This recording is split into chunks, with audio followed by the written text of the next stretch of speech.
senior meteorologist for my radar, also a Harvard graduate. The long list of things he does is so impressive. NPR, BBC, I could go on and on. Let me bring in my friend, Matt Capucci. Hey, Matt, how are you? It's good to see you. It's been a while. Yeah, it has been a while. First of all, before I even met you in person, I read Washington Post articles that you had written. I was a fan. I thought, gosh, this guy's really, really smart.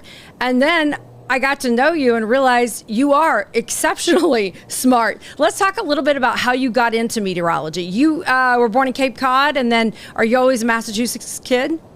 Yep, grew up on Cape Cod, same house for 15, 20 years, and it was funny. I feel like everyone wants what they don't have. And so for me, we had winter storms, we had blizzards, we had crazy nor'easters, we had occasional hurricanes, but we never had severe convection, never had thunderstorms, never had tornadoes. And so for me, my bread and butter as a meteorologist is like severe weather, tornado activity.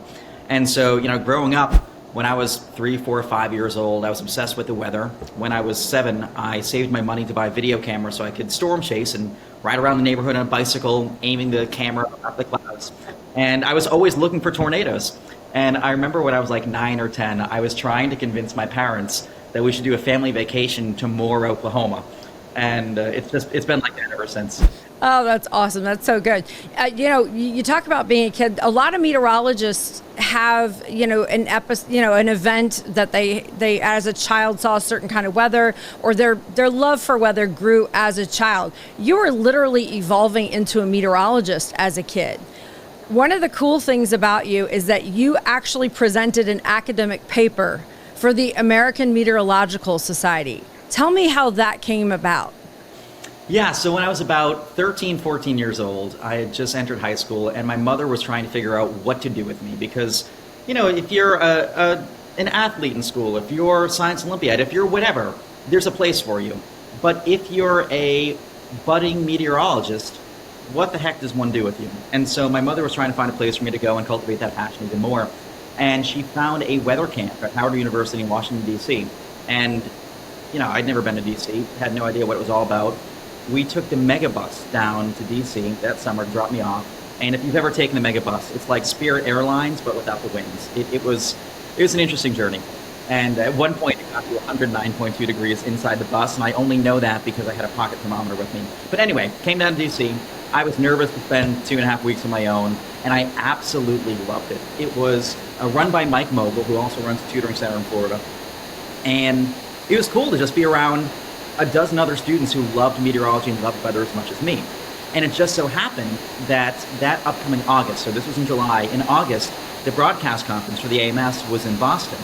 And it gave me the idea of, why not present maybe next year?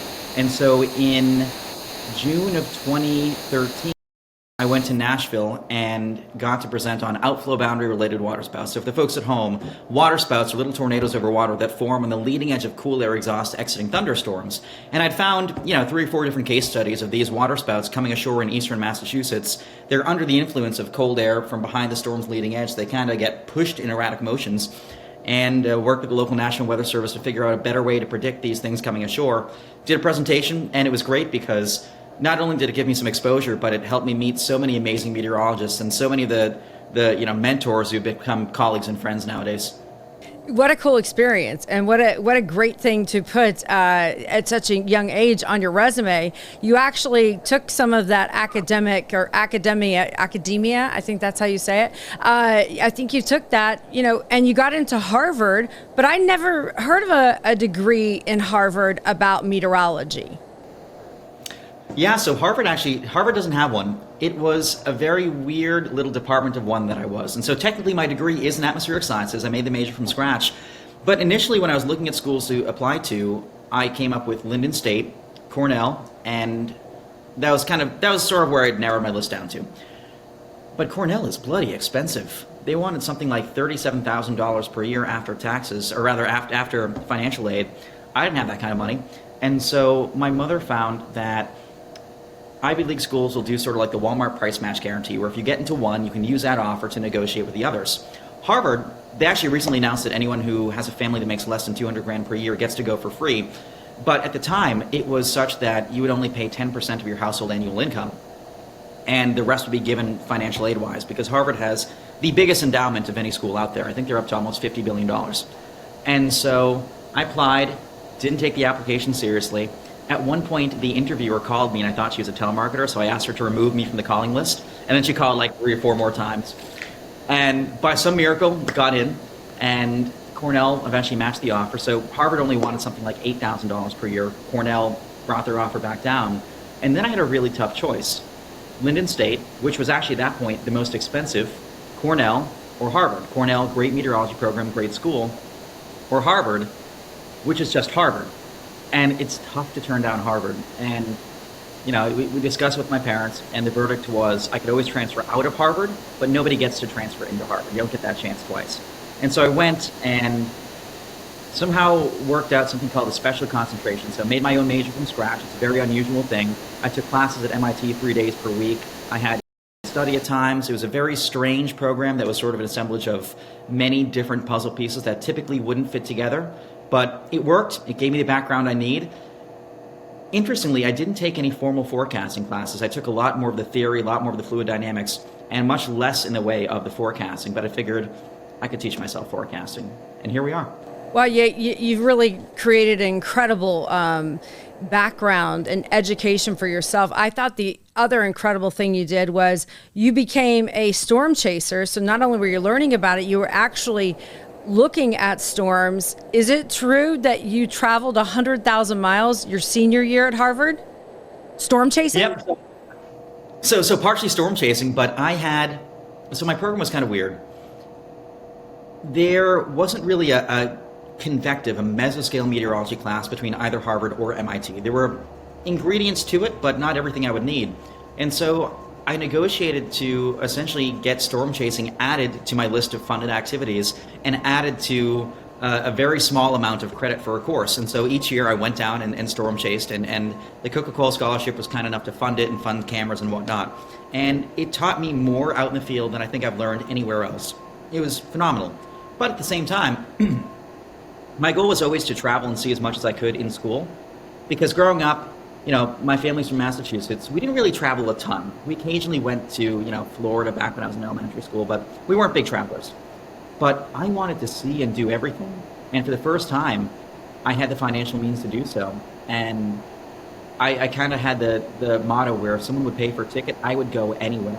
And so my senior year, I went to Vietnam, Morocco, Bolivia on study abroad. I did a Coast Guard ice cutter up in the high Arctic for 2 weeks. I went to Israel. I went to China multiple times. I even had a weird side job in China for a little while, doing motivational speeches.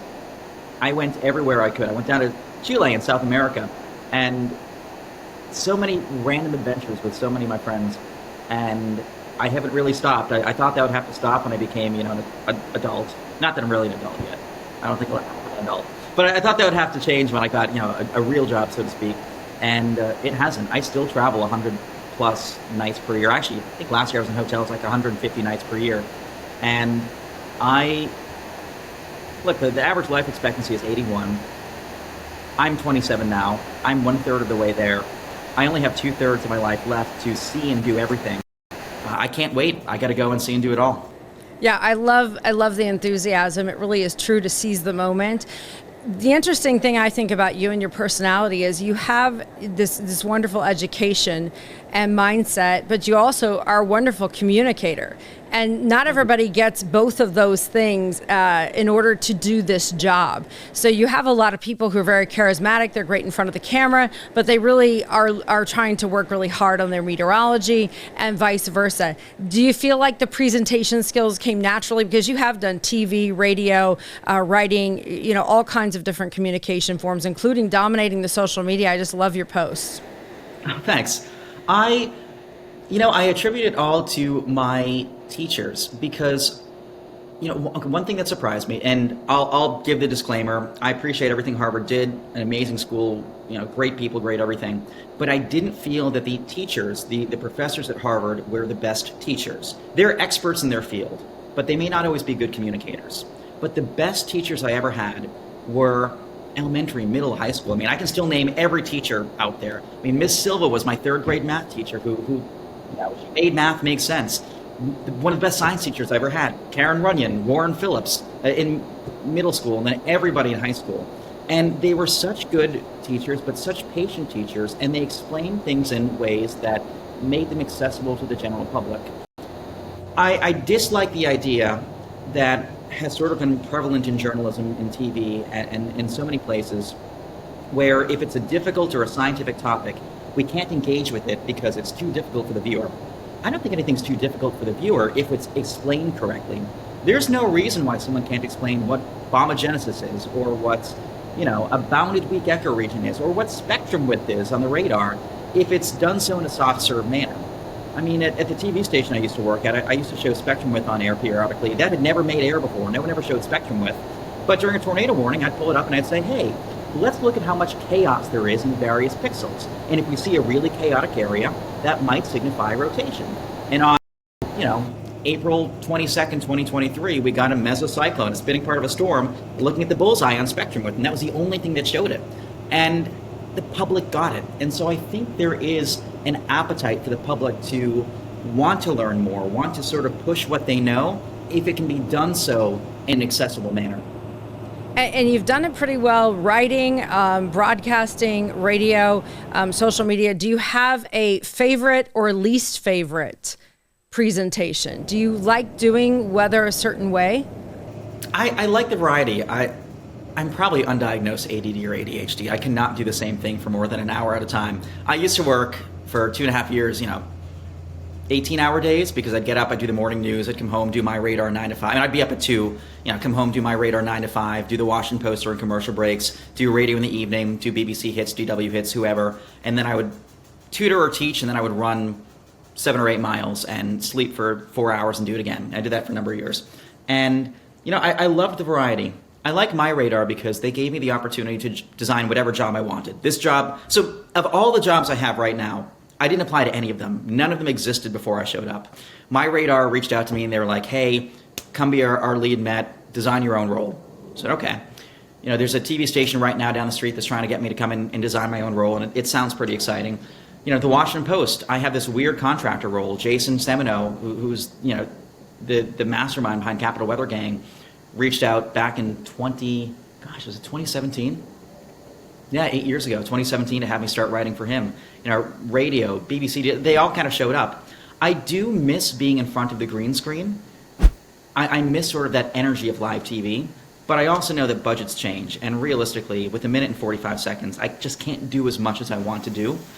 Whereas with my radar, I can talk for as long as I want, as briefly as I want, and I can geotag things. So even last week during the high-end tornado outbreak, we were able to geotag specific alerts, and I could get push alerts out to people within seconds of something happening.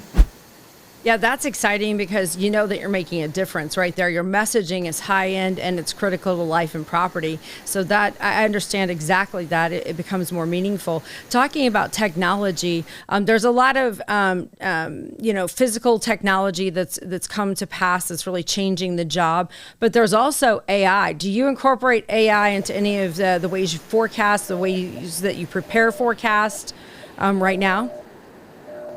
Yeah, so to an extent, we do use AI modeling. My radar behind the scenes is working on a number of very exciting AI-driven projects to help with very specific, very accurate alerting on extremely small scales. And so the custom forecast people will be able to get just from the app alone will be incredibly impressive.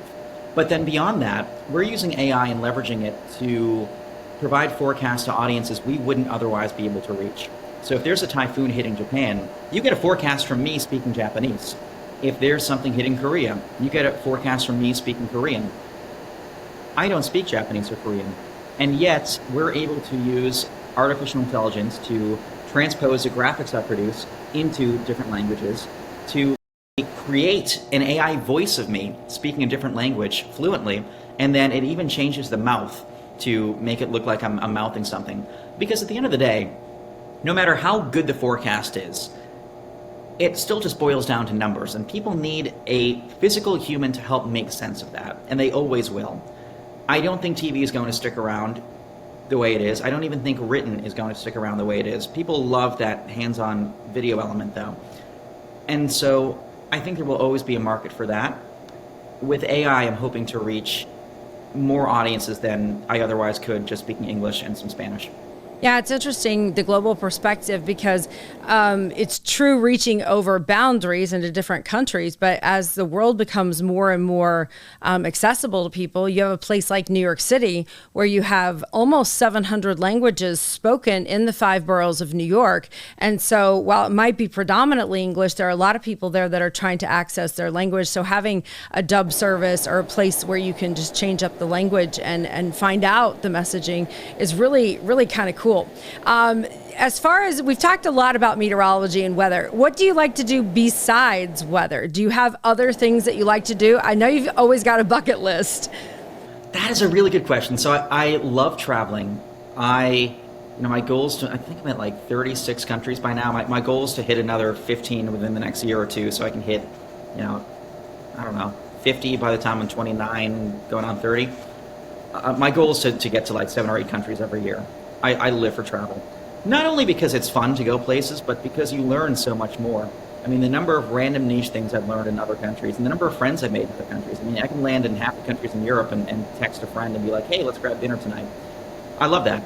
And plus, a lot of my friends, whether it be in DC or from college or wherever, are very internationally minded people too. So, back in November, for example, it was like a Tuesday afternoon and my buddy Joseph texted me and said, hey, what are you doing Friday? I'm like, nothing. He's like, want to meet for beer? I said, all right, where? He said, let's go to Dublin. I said, all right, let's do it. And because there are cheap flights from Boston and DC, and we went over. And so I live for travel. The other thing too, though, I'm trying to find a hobby, and this will need a hobby to do in my spare time. I'm not good at fully unplugging or fully relaxing because I genuinely enjoy the work I do so much. If I wasn't being paid to do weather, I would still do weather, just on the side. And so even after hours, like I'm still technically working on things I enjoy. And so, I don't know, I love writing. I'd like to write another couple books. I love teaching on the side. I'm in a weird boat where the work that I do is also kind of my hobby, but I also do need to find something outside of that. The 2 books that you've written, I think one's a children's book, right? Yep, one is actually here. I'll grab it real quick. Yeah, I would love to see the covers. A more recent one, it is a children's book, but it's not a bedtime story. It's actually decently technical but soft serve. I mean, to the point we talk about conditional symmetric instability, but we don't call it conditional symmetric instability. But it goes back to that theme earlier we were discussing, where you can teach anything to anyone if you do it the right way. And so we did that. It's a cool piece. It has some little explainers too. I enjoyed it, except there's a typo on page 132. So, I'm sorry, no, 122. I take full responsibility. But otherwise, no, it's a good book. And the illustrator, Stephanie Hathaway, she's brilliant. So she has a degree in Earth Science, and so all the diagrams she made are super accurate, and she really captured the sort of niche scientific elements quite well. And then there's the original that it's called Looking Up, which also just came out in China. That's cool. That really is cool. It's so fun to do projects like that and see your work being used and being distributed across the areas like that. When you see traditional meteorology, which you mentioned too, like TV it's not what it was, right? And the future is very fragile for it. Do you think there's anything that can be done to make it adaptable, to make local news? Because hyperlocal is important. I mean, having a company like My Radar, you know how important it is for people to get into the storm on their own and see exactly where it is and understand the timing. Is there something that could be done with hyperlocal to be delivered in a format like we have in local news? Is it even possible? It is, but I don't think it's going to realistically happen. I honestly think the TV model, the local news model, is just not evolving the way it needs to, and I think it's going to fail in the next 10 years. And I hate saying that, but it's true. We're just, we're seeing disproportionately older people consume local news, but there's just not that replacement. In the past, as the older people sort of moved on, there'd be young people coming in, and we're just not seeing that. The issue with local news is that it's so much appointment driven. No one's waiting until 6:15 to catch the weather. In the past, 15, 20 years ago, people would show up at 6 o'clock to watch the weather because that was the only source of getting the information. Plus, back then, you only had a 5, a 5:30, a 6, and an 11 o'clock newscast. And these were quality, well-produced newscasts. And now, I mean, you might have a station producing 19, 20 hours of live content per day with the same number of staff and with less ad money coming in overall, and the quality of the product is suffering. And so local news is now just, turning into, here's the weather, here's the traffic report, you have 60 seconds for weather, let's do the latest TikTok trends, here's some celebrity gossip, and here are a bunch of syndicated packages from network, and there just isn't that drive to really dig deep into local issues.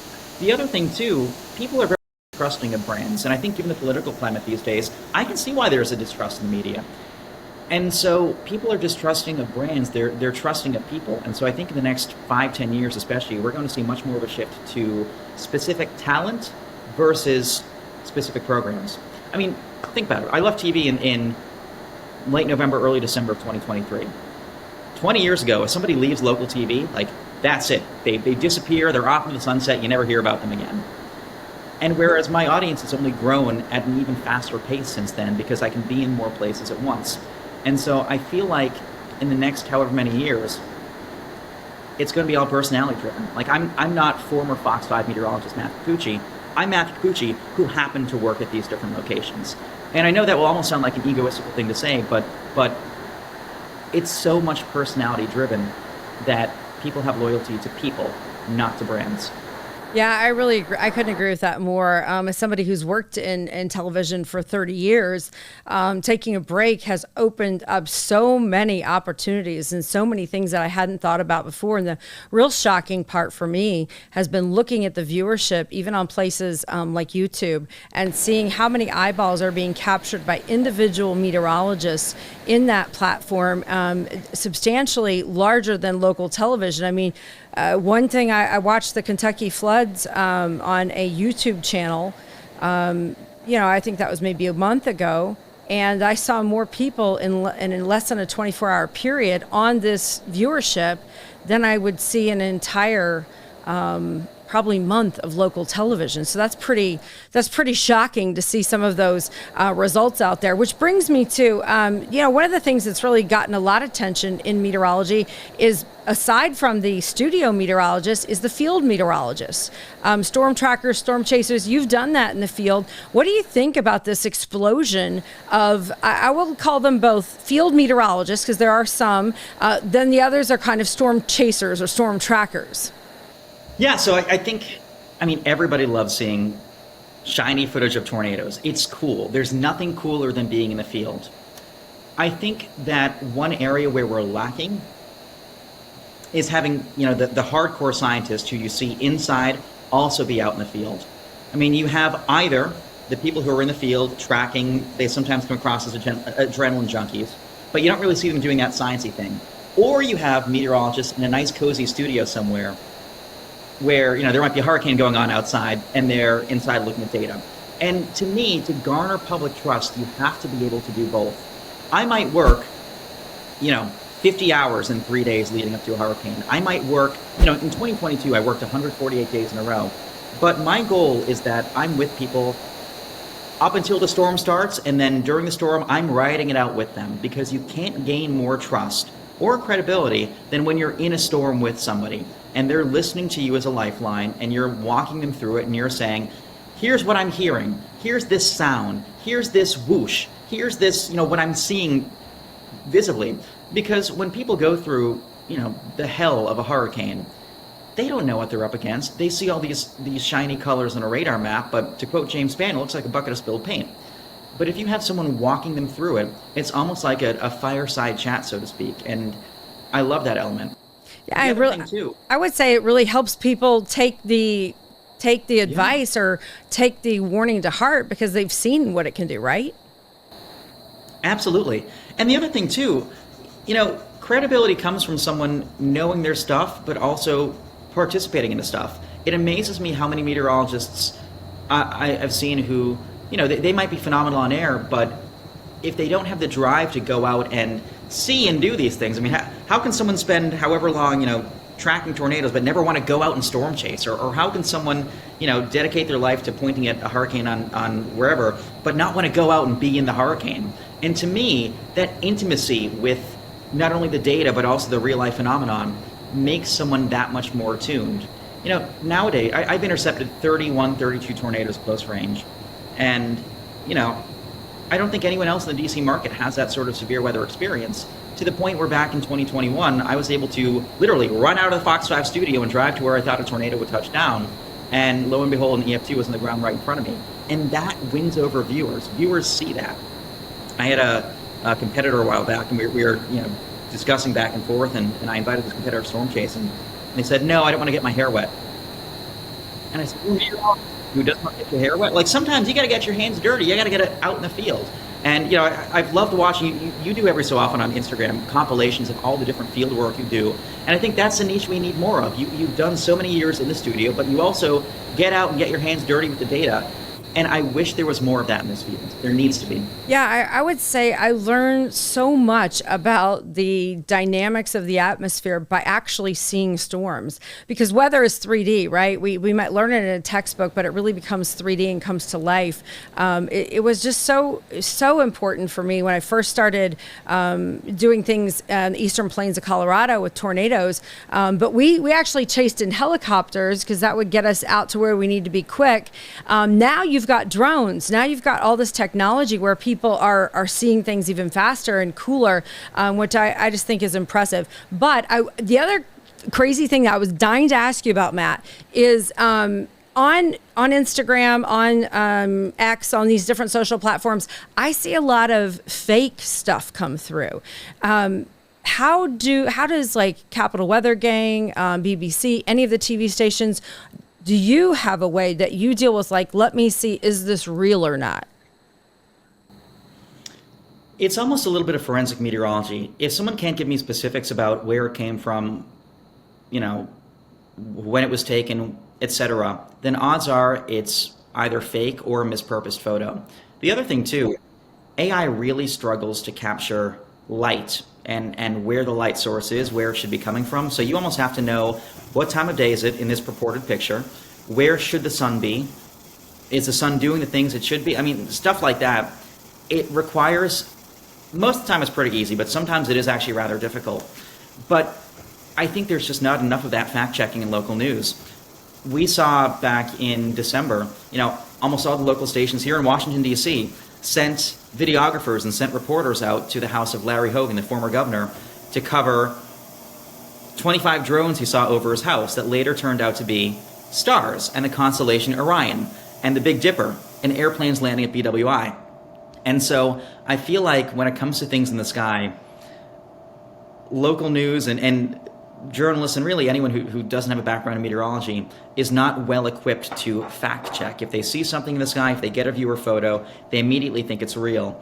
And I wish that publications, that news entities approached fact checking within the realm of science and weather with the level of granularity that they do for fact checking something political, for example. Yeah, it really is important to ask the right questions, because that's the only way to really get to the bottom of what's going on and what's happening. What's ahead for you? Well, you know what? I wanted to ask you, what is your typical day like now?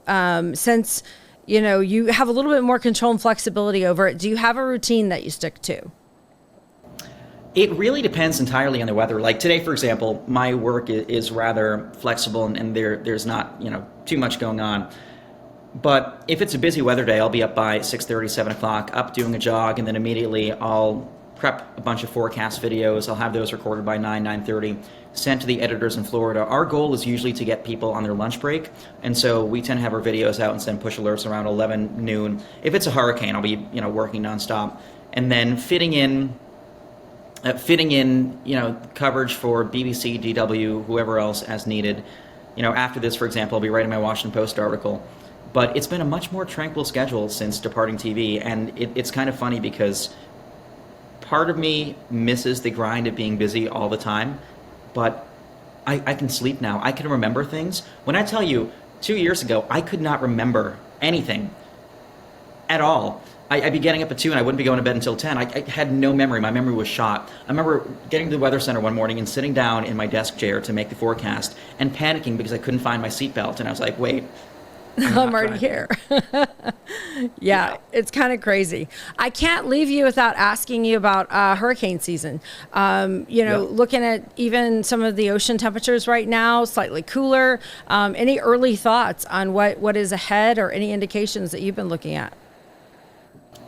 It's tough to forecast a below average season. I can't think it's a below average season given what you said with the water temperatures and kind of the overall state of the atmosphere. I'd say near to slightly above average. I don't think we'll have a 2020 again. And the other thing I'd say too is it's a little bit too early. In like another month or two, we'll be able to ascertain some of the steering currents. But even at this point of the season, it doesn't necessarily matter how many hurricanes there are. It matters if they get steered farther west. How strong is the Bermuda High? Will things recurve closer to the U.S. or go more out to sea? And I would just say probably a near to above average season. I'm already gearing up for hurricane season. That's when I disproportionately reach the most people. Hurricane season is like, what we've been waiting all year for in terms of practicing and preparing content and making sure that we're on our A game. And I almost have a touch of anticipatory fatigue by the time I get into a hurricane just because, you've been prepping for this so long. But I'm hoping that everything goes off this year without a hitch, and we have a lot of content that I have stockpiled. I have, one thing with my radar, when there's a down day, I am always preparing for whatever the next big storm is. So last week, for example, when the high risk happened, I had a stockpiled high risk safety video for months ready to go. And so the second the high risk was issued, I went to the system, went boop, boop, boop, boop, drew a polygon, and immediately, within seconds, sent this high risk forecast video, high risk safety video to everybody in harm's way. And so if I can have safety videos ready to go and send push notifications, there's no place people will get that information faster than with an app where we can literally, make phones buzz in people's pockets. Yeah, that's an incredible piece of technology. It's really awesome. Well, Matt, I'm thrilled to talk to you and get a little more detailed on what's going on behind the scenes with you. Thank you so much for taking the time. Hopefully I see you soon, sooner rather than later. If not, I follow all the stuff that you're doing, and congratulations, on your success. And I love your enthusiasm. It's a little contagious. That means the world. I really appreciate it. And thank you again for having me. You got it. See you, Matt.